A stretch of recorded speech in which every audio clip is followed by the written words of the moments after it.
When he got pulled over, he says, it's a good thing I wasn't sucking on spinach. Anyhow, they say, they give me all their money and we give them back a credit card and we charge them 22 to 24%. I want you to have a plasticectomy. Cut up all your credit cards. You've been seduced. I'm going to get airline miles. I'm such a smart person. And most of you are running $13,000 in debt on credit cards and only paying minimum. Cut it up. Get debit cards until you're flush, until you're paying off every month. You don't want to be going deep into debt. It just is, and you got to get out of these poverty rates of return and get into high rates of return. I mean, Art and Bob Hope bought like Malibu during a depression because if there is a cycle turn, downturns or upturns for those of us that are awake. How many of you read Think and Grow Rich? Can I see you raise your hands? In addition to Harv's wealth books, my wealth books, this is one of the classics. It says, whatever the mind can conceive and believe, it can achieve. And Rowan says, you're the average of the 5 people you spend the most time with. Hang out with people wealthier of yours. If you're the biggest hot dog in your group, you're not operating in the right group. That's why I hang around Art, because, it just is amazing the kind of people you get to meet. And surround yourself with people that are optimistic, positive, committed, successful, upwardly mobile, no matter what their chronology. There are 5 rungs to who you hang with. You hang with the top 2, the people that add and multiply you, not the people that subtract and divide you. Everyone say, I got it. How many of you have ever had a paradigm shift in your life? Could I see you raise hands? They happen fast or slow? Which way? Like this. Click your fingers. Everyone say like. I'm hoping you have a paradigm shift today. Some of you know that my whole goal is, like I said, I want more for you than you want for yourself because there's a gigantic future waiting for you. You either are going towards brightness of the future or darkness of the future. It's a silly thing to go to darkness. I don't know if I can do it. Take your hand and say, I erase all that. I sweep it away. And don't pick up anybody else's baggage and luggage here. The Blue Ocean Strategy says you got to keep reinventing yourself. We see Oprah Winfrey reinvent herself, Madonna reinvent herself. Right now I'm reinventing myself by selling 1 billion books in a day. Everyone take your fingers, point at me please, and say, we see you doing it. Remember, I'm going to have a lot of critics that don't see me doing it, so I thank you. Blue Ocean Strategy is a story about a guy on stilts playing the accordion up in Montreal, Canada. Says, look, Ringling Brothers is losing it, Barnum and Bailey's losing it. I'm inventing a new circus. In the last 7 years, he's had 90 million people in 40 countries come. It's called Circus. Point to your temples. Go, that's interesting. Now, I created a new publishing house out of this whole thing, and what I'm dedicated to with Hansen House is a heart-centered publishing company that makes a difference to create worldwide wealth. I don't know if any of you have been in LDC's, less developed countries. I was just in Bali, and I watched people, a little girl, maybe 5 years old, was waving at me while I'm walking to the beach with a little group of friends, and she's pooping in the water, and 5 feet later, a lady is washing her clothes, another lady's pulling water out, and they just don't know. We got to just get them up to speed. In Guatemala, when I was there, we flew to the place nobody had ever been with the Mayans. We were opening up the pyramids with the head of Harvard, a guy named Bill Saturno. He was on the cover of National Geographic a year ago saying he changed the filters at NASA, found out where the 100,000 pyramids are, all of which are, every one of them is bigger than the biggest pyramid in Egypt. And we opened up and saw the oldest artwork of the Mayans. They had 10 million people, 6-lane highways. They had a full language called Quiché, and we got to open it up. And we're doing those kind of books. We're going to try to help the 16 million Mayans get back on track because they were a great culture once. In Peru, we're helping the Incas get back on track because we were with the shamans. These people haven't been given a shot to come into the 21st century without despoiling their culture. We're going to bring them into the future, not screaming and holding back, but with love and joy, and keep the cultures intact so we see the best that's there. Kennedy, as I said, thank you, says, let's ask what you can do for, yourself, but for the country. And I say, look, what is it that enlightened learning can do for each and every one of us? Everyone say enlightened. And by that, I mean somebody that comes from abundance. Everyone say, I'm abundant. Everyone? Shake your neighbor's elbow, say, I see you're abundant. I mean, you weren't born endowed, you were born over endowed, and most people do drugs and bad addictions because they don't get to use their full soul force energy. My mother was an alcoholic, so I'm pretty clear that she had great mind power, but she was limited.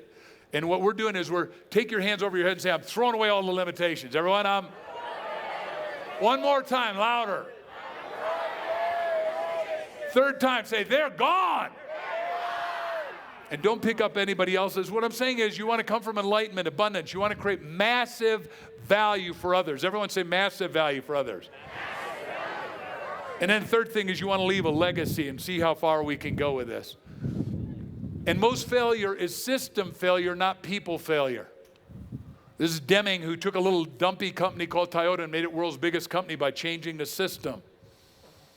Not long ago, I was in Vegas at Andrea Agassi's school. I want you all to visit it because he's teaching every kid how to get an A. Every kid gets an A. Every kid gets an A.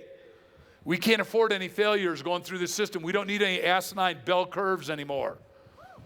Every kid is taught not reading, writing, and arithmetic. They're taught rhythm, rhyme, and reason. Every kid knows those body metrics. I never heard of it when I grew up. A strawberry is an ounce. Everyone say a strawberry is an ounce. A car, take your hands, a car is a ton. A yard is from here to here. Now some of you say, well, why is that important? Well, we all flew, a lot of us flew to get here, some of us drove, but I flew. I'm on the board of an airline. When any plane in the world crashes at Evergreen, we're the biggest cargo airline. Most UPS planes are ours, all that. But we test every pilot against what caused wind shear, whatever caused the accident. If they fail in a simulator, they're fired instantly, male or female. We got no favorites. We can't afford to let planes and cargo and people die. Have you got it? We want how many pilots have I got in here? I mean, a couple. Thank you, ladies and gentlemen. We want every one of them to get an A. They know what I'm talking about. How many of you want your kids to fail? The other day, my daughter says, Dad, when you were in school, it was easier. Now, she's student body president. She's an extraordinary young lady, but she drops some hours. I said, you don't drop any hours. I said, if I'm paying, you don't drop any hours. Never again. I never dropped an hour. I said, you're doing well and you're getting A's and you're doing great, but you've got to keep the hours. You don't get to drop hours. I said, how many times do you want to take fourth grade? How many times do you think I'm going to let you be a junior in college? You're going to become a great veterinarian, but you're not allowed to screw around. You're going to keep your academics up? She breeds horses and makes a fortune breeding horses. She makes more than, she said, well, I can make enough forever. I said, that's because I taught you how to make money. It's not okay with me that you get cocky. You got to finish your degree. It isn't going to do anything but open the door. She comes to all these rallies and knows every one of these people. I said, the stuff you've learned is what's allowing you to succeed. When I was in China, they asked me, the leadership of China, the prime minister and his circle of 7, that's what runs the country, said, what do we need? I said, you don't need any more trigonometry. You're the best at it. What you need some more self-help action, inspirational stuff that moves the soul of your country, because you got a soul that is eager to grow, eager to develop, eager to come in. They said to me at dinner one night about changing the system. They said, we want Oprah's stuff. I said, well, Oprah and I are friends. I think I can do that. They said, well, we got to censor her. I said, well, good. She's got 21 years of stuff. You have your censors go over it. I don't care if she would take it if they got 10 of her videos on here. And if you haven't seen her video, Building a Future, I watched it 2 nights ago and I cried all the way through. She had 4,000 kids in Africa come through and apply for scholarships. She took them on 3 things: academics, leadership, but the most important was she personally interviewed 4,000 people and went back and forth every weekend from filming to Africa, and she picked them if they had the it factor. Everyone touch yourself, say, I got the it factor. I mean, this is a lady that needs to be on a pedestal. She is, but I love and appreciate Oprah. And I called her and said, we're going to get you in China, but they want to censor you. She said, I don't like being censored. I said, but we'll get you started. It'll change. The point is, you and I can do some great things if you got great things to do. Be specific in your goals. Most people say, I want a home. This is what Jack says. He may show it again later. I didn't get to check our videos, our PowerPoints. It says, I want a 2-bedroom beachfront villa on the west coast of Maui, Hawaii by January 1st, 2008 at noon. How many of you believe by a raise of both hands that Jack will have it? Me too. I can hardly wait to vacation at Jack's house. Okay. I just think the world of Jack. You got to have goals in 7 categories. You got to have financial goals, both net worth and earning power. And if you're not earning $1 million a year, write down, I'm so happy I'm earning $1 million. Because if you earn $1 million, you got to go through 30,000, 50,000, 70,000, 100,000, $250,000, $500,000, $750,000, and $1 million. Touch yourself, say, I got it. Now so you say, a